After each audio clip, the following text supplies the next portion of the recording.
Hi Aman, good morning and welcome to the interview series of Peace Taekwondo Academy. Tell us something about yourself and about your Taekwondo history. Hello, my name is Aman Kadian, 22 years old, professional Taekwondo athlete.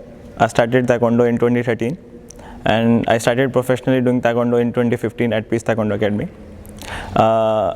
Actually journey थोड़ा सा education को लेके start हुआ था, तो मैंने maths class skip किया और स्कूल में अपने ताइक्वांडो क्लास ज्वाइन किया था। फिर धीरे धीरे मुझे I started getting interest in taekwondo और मैं कॉम्पिटिशन जाने लगा। उसके बाद मैंने खेला, बाहर खेला, नेशनल्स खेले। उसके बाद धीरे धीरे इंटरेस्ट बढ़ा। 2015 में जब मैंने पीस ताइक्वांडो अकेडमी ज्वाइन किया तो मुझे एक गाइडेंस मिली, मुझे एक रास्ता मिला कि मुझे क्या करना चाहिए, मुझे गोल्स मिले और जैसे जैसे धीरे धीरे चीज़ें ट्रैक पे आने लगी और मैं सीखता गया, गेम ग्रो होता गया, चीज़ें फैमिली सपोर्ट करते गए, लोग जुड़ते गए, तो धीरे धीरे रास्ते खुलते गए और जहाँ था मैंने शुरू किया ऐसे। और 2015 में जब मैंने प्रोफेशनली ताइक्वांडो शुरू किया था तो मुझे कुछ भी नहीं आता था, टू बी ऑनेस्ट। वैसे ऐसा नहीं बोलूँगा कि मेरे पुराने कोच ने मुझे कुछ नहीं सिखाया, उनके लिए हमेशा मैं दिल में रिस्पेक्ट है। बट जहाँ मैं एक्चुअल में बोलूँगा कि मेरी जर्नी स्टार्ट हुआ पीस ताइक्वांडो अकेडमी आके हुआ, तो आज मैं ऑल इंडिया रैंक 1 हूँ, वर्ल्ड रैंक 18 हूँ। तो ये बस रेगुलर ट्रेनिंग से और हार्डवर्क से पॉसिबल हो पाया। Aman, what has been your biggest achievement so far? So I recently qualified for the Roma Grand Prix 2022, which is G6 event, and I got silver medal in Ocean Region President Cup at Australia 2019. Aman, how do you think your participation in the 2022 Roma Grand Prix will bring an impact to your Taekwondo career? As I said, this is one of my biggest achievement. So अब कोई भी बड़ा event अगर हम जाते हैं तो हमारे लाइफ के लिए कंप्लीट फ्लैशबैक और कहे तो एक मेमोरीज़ के लिए सेट हो जाता है। तो मेरे लिए रोमा ग्रैंड प्री बहुत ही मेजर इवेंट है, क्योंकि एक ऐसी सीरीज़ जिससे ओलंपिक्स के लिए क्वालिफिकेशन राउंड होते हैं और रैंकिंग के भी हाफ पे ओलंपिक के लिए क्वालिफाई होता है। तो मेरे लिए पर्सनली बहुत ही बड़ा है ये इवेंट, बड़ा है। और देखा जाए कोई भी इंडियन जो पहली बार जा रहा है उसके लिए प्रेशर भी है और कहीं ना कहीं उसके लिए बहुत ज़्यादा उसके ऊपर लोड भी है कि वो अपनी कंट्री को किस तरीके से प्रेजेंट कर रहा है इस इवेंट में। तो मेरे लिए स्पेशली ये बहुत ही इंपॉर्टेंट और लाइफ के लिए बहुत बड़ा करियर के लिए इवेंट है। Aman, how do you prepare for an event? Basically, I don't plan alone.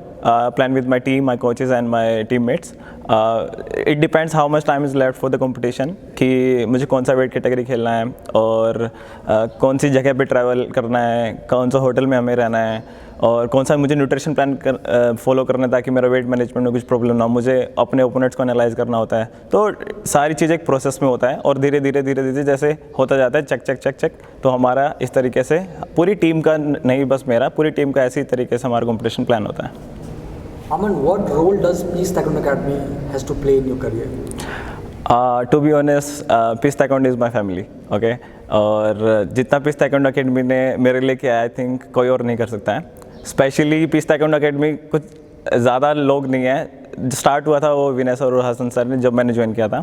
तो मेरी लाइफ में उन्होंने जितना कुछ रोल प्ले किया है, सपोर्ट किया है, चाहे वो मेंटली हो, फिजिकली हो, इमोशनली हो या कोई भी सपोर्ट, फाइनेंशियल, हर जगह उन्होंने मेरा सपोर्ट किया था। चाहे वो लोगों से लड़ाई की बात हो या मुझे गेम में कहीं आगे निकालने की बात हो, इन्होंने हमेशा मेरे एक बैकबोन बन के मुझे सपोर्ट किया है। और 2015 से मैंने पीस ताइक्वांडो अकेडमी ज्वाइन किया था और इन्होंने ही मुझे गाइड किया कि किस तरीके से मुझे लाइफ में आगे बढ़ना है। जहाँ मैं आज स्टैंड करता हूँ वो सब कुछ पीस ताइक्वांडो अकेडमी की वजह से है।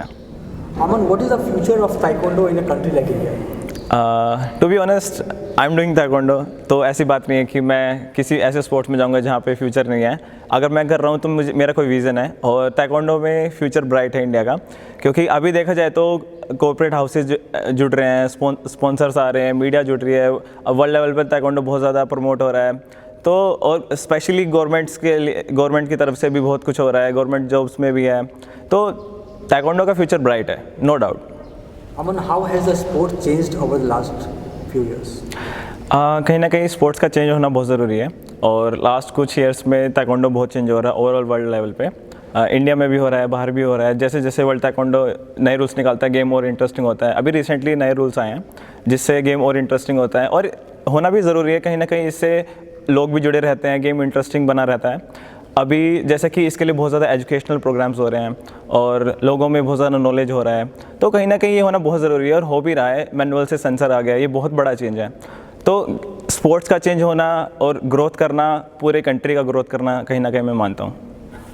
Aman, do you think athletes are brand ambassadors of their sport? If yes, why?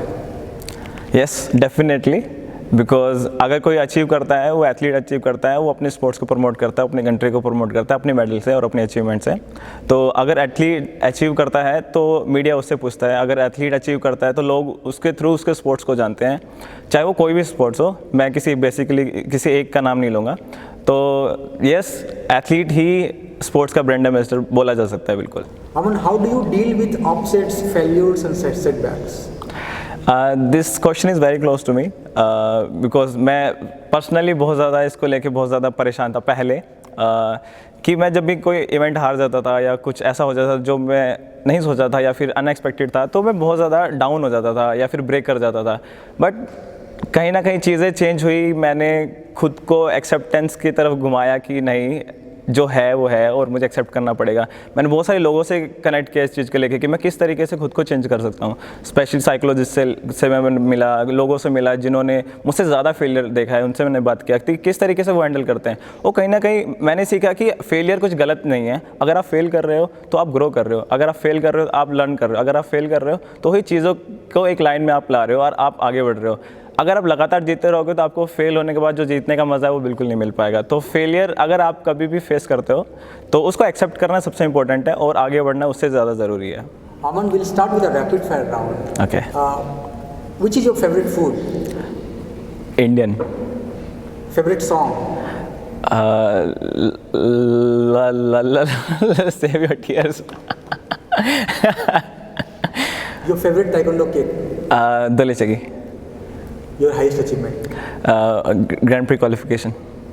Favorite life quote? I am almost there. Favorite movie? Lucy.